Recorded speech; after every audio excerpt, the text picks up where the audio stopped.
I have a love-hate relationship with growing pains and just what they ultimately represent in terms of being able to accept that failure is inevitable, but the lessons that come from it are still going to suck in the beginning.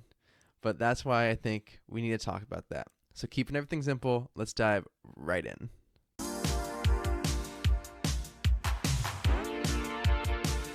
Welcome back to the Keeping Everything Simple podcast. I'm your host and fellow student, Michael Klukas, and in this show, we boil down complicated topics into simple and actionable tips. So, what I want to kind of really dive into is this idea of growing pains, because we are all going to, at some point or another, experience some level of failure, some level of disappointment, or just something is not going to go our way, and life is going to throw us a curveball, and it's not going to be pretty. However, that often is what I would associate with a growing pain, because you have a choice during these times, during these low points, to decide how are you going to move forward, how are you going to progress and get better. And so I'm going to call this like the Gen Z survival guide to growing pains, which, I'm just going to say that and then hope that no copyright infringement comes out of that. But I think it is important because as we go through our 20s and our early young adulthood, we know that it is a time of constant flux. It is a time of constant change because we're getting either new jobs, we're moving out for the first time, we are getting our first credit card, we're getting our first car sometimes. There's just so much going on that we know we are growing and we know that we're changing, but sometimes it just feels a little overwhelming. I think that's the best way I can put that.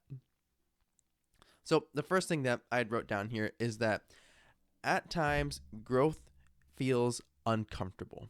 Now, when I say uncomfortable, I mean that a couple different ways. It can be physically uncomfortable. Like, I always use the example of the gym, because when you are working out at the gym, you are pushing your muscles to the limits. You are fatiguing them. The muscle fibers themselves are tearing, and then as you eat, as you rest, they begin to repair themselves and they get bigger. Now, you might really like that feeling of a good heavy workout. You are tired and you just feel great afterwards, but you know that you have really fatigued your body by putting it through something uncomfortable, or that would be categorically uncomfortable. The same is true in regards to the personal development that you will go through. There are times in which you may have to talk about a subject you're not comfortable with. There may be times where you have to deal with a project that you don't feel fully prepared to take on. And ultimately, I think that's where the level of growth you experience can almost be proportional to how uncomfortable you're willing to get. Because in most circumstances, how much you're willing to dive into the uncomfortable is also a good indicator of how much you are going to grow in your future capacity, because you are going to develop that skill, that thick skin, and that resistance to any uncomfort. Because a lot of times we are siloed into these certain categories where we know everything that's happening. We know what the correct answer to a certain problem would be, because we have chosen to remain within a certain confines and within a certain construct. But when you step out of your comfort zones, when you step out of those silos, then you are exposed to more stimulus, you're exposed to more ideas, you're exposed to more history and lessons about the world, and that is where so much growth can happen. And it can be uncomfortable because, of course, it's not fun at times when you step out of your comfort zone in good faith and then suddenly you get smacked upside the head and you look back to see what hit you, and then something hits you from the front and you're like, okay, wow, there is a lot going on here and I just want to go right back inside. And I think that honestly is something that we've all experienced at one point or another. We step out in good faith and we are suddenly thrown a curveball that we weren't expecting. But again, that is where growth can come from. That is where we're able to reflect and say, this is a lesson. There's lessons in here, and I just have to be able to pick them out and find out what they are. And I also do emphasize that even as you're trying to pick up lessons and stepping out of your comfort zone, if you step back in for a little bit there, that is more than okay. It's a comfort zone for a reason. It's supposed to be helpful. And that then brings to the idea of you can backtrack and still make positive progress in the long run. Because when you are trying to get to a new level in your life, when you're trying to level up as an individual, again, you have to step out. You have to go beyond what you know right now and experience something new, learn something new, try something new. You're pushing yourself. But sometimes we have to backtrack. Maybe there is an unexpected adult circumstance that you have to suddenly handle and deal with. And that's going to be unavoidable because, again, life is all about curveballs. But also, if you move forward 5 steps and for whatever reason, maybe you suddenly have a huge car repair bill that you have to take care of. Maybe a family member gets sick and you have to go help take care of them. Maybe you have to move suddenly because your apartment has a water leak and the landlord won't fix it. There's any number of reasons but you've taken 5 steps forward in your journey and in your progress to grow as an individual. But now suddenly you have to go back 3 steps. Now, it always feels like there's a little bit of a loss when we have to step back, when we have to say, if you had moved out, you've been living on your own for a couple of years, and for maybe you lost your job, maybe again that car repair bill comes up and it kind of wipes out your savings and you have to move back home with your parents for a little bit there, or move in with roommates or with siblings, whatever it is. That no matter how far you go and how far ahead you get, that can feel like a little bit of a hit to both your pride, your ego, and your self-worth, because you're thinking, wow, I've been doing this on my own for a little bit here. I've been living on my own, and now suddenly I'm back. It feels like I've gone back. I've gone back to square one. But that's not the case, because you have taken those 5 steps forward in your life, and you might have taken 3 steps back due to circumstance, but as a whole, you're still net positive too.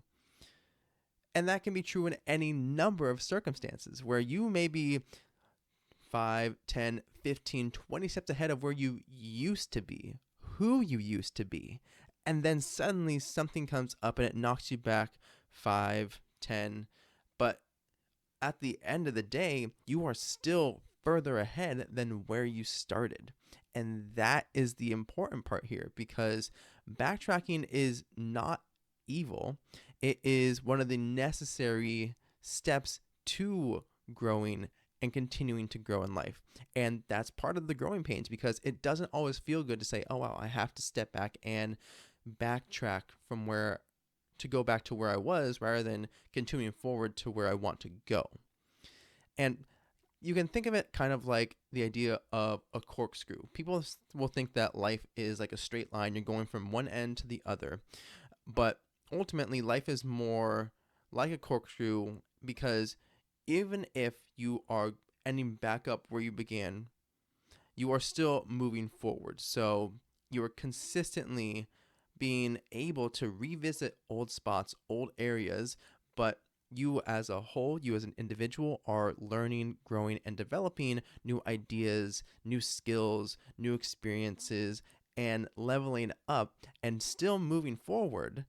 But it's okay to kind of revisit previous checkpoints and say, okay, yeah, I remember why I was here previously, and now I know what I need to do to get back to where I was previously and then go even further. So an important question that you have to ask yourself on when you are facing difficult problems, difficult situations, you might be having fights with significant others, with friends, families. Is that pain worth dying on a hill for? Is that problem worth dying on that hill for? And this is something that I personally am very guilty of, is just having such a pig-headed, stubborn response to something that overwhelms me. So when I get overwhelmed, I dig my heels in, and then I think of, okay, this is something that I need to really, you know, make my stance known. I need to really make sure that my points don't get lost in all the weeds here. And that's the exact opposite of what I need to be doing in those moments, because in most circumstances, when there is some type of disagreement, some type of fight going on between me and someone else, is the main problem really worth, is that argument really worth dying on a hill for? Probably not. The main problem will need to be addressed. The core root issues will, of course, need to be addressed. You don't want to wave those to the side. But how you go about that conversation, how you go about your stance in that conversation, dictates how you're able to move forward within it. Because I don't think that if I'm having a disagreement with somebody and we have gotten so far away from the core matter, that I need to die on the hill of point, 126, when point 1 was what actually was important to that relationship. And so you have to then ask yourself, when you are having these growing pains, when you are having certain uncomfortable conversations, when you are having certain troubling moments, is it worth dying on that hill for? Is it worth being stubborn about? Is it worth really saying, I really need to be able to make this so clear that my flag is planted in the ground right here? So it comes back to then understanding that as you are going to grow, you're going to have natural disagreements with people, because you are going to change and other people are going to change. But it's just remembering to ask yourself, whenever uncomfortable situations strike, you have to ask yourself, am I dealing with the root situation here, or is it the surface problem, and is that worth dying on a hill for? That is a question that I have to ask myself quite frequently, because of just, again, how stubborn I can be when something feels so overwhelming that I'm not handling it in a way that is either productive, that is emotionally intelligent, or is empathetic to whoever I'm in that situation with. And then one of the most important things that you have to be able to accept here is that failure is inevitable. I just had like a mental picture of like Thanos, like just coming out of the failure, just I am inevitable, but then it's just failure is inevitable. But because failure is inevitable, you have to be able to understand that it's gonna suck when you fail. Like, I believe the emotional part of it is still gonna suck, no matter if you failed the first time or you failed the 100th time.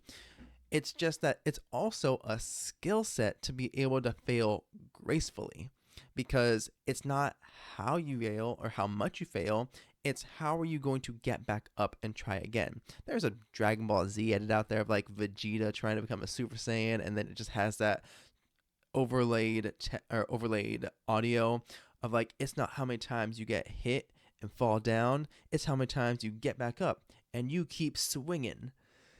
That's kind of like the mental image I have here when I'm talking about this point, because you have to be able to say that even though you are going to get knocked down, even though something's going to go off track, even though something is going to go wrong, you have to be able to pick yourself up at the end of the day and march forward and say, hey, I did not like the way that went, but I can try again.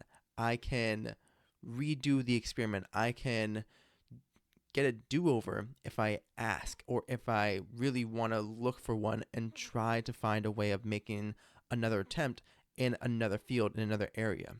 Because the lessons from failure are not taken in those moments of failure. They are found after reflection. They are found after being introspective in a way that lets you see, okay, this is why that project failed. This is why I failed right here. And this is what I can do now that I know not to go down that road, or now that I know how to better handle this situation in the future. And it doesn't come easy all the time because, of course, again, like I said, it is a skill to be able to say, okay, I can reflect on what just happened. I can think it through and I can visualize what went wrong. And now I can see what to do next time. That in of itself is a skill. And it's not always going to come easy, but it is important that we recognize how we're able to grow thicker skin around these circumstances or whenever something goes wrong. And at the same time, become more in tune with ourselves and understand that, okay, I might be down in the dumps for a day or two here, or maybe it's a week or a month because it was something big that went wrong. But at the end of it, being able to look back and say, I'm glad that this happened though, because now I know more. Now I'm better prepared, and now I can move forward in a way that is meaningful. So understand that, again, failure is inevitable, but the important lessons come after that failure and come when you are getting back up, getting back on that horse, and trying once again. So this is the Gen Z survival guide aspect of this because, again, growing pains, they suck. They really do at times. But they are growing pains for a reason because you are physically changing, you are mentally changing, you are emotionally changing, and change can be scary. But at the same time, it is one of the best things in life because if everything stayed the same, then no progress would be made. No progress within your life would be made. And instead, you would stagnate and feel that you are stuck in one spot. Change is the doorway out of these situations. And the growing pains that come with it are not always going to be fun. I recognize that. But also, they're going to be the checkpoints and the markers along your life and along your journey to growing into the person you want to be, either personal life or professional life. And that is going to help you get to that eventual end goal that you've set for yourself, that eventual lifestyle you set for yourself.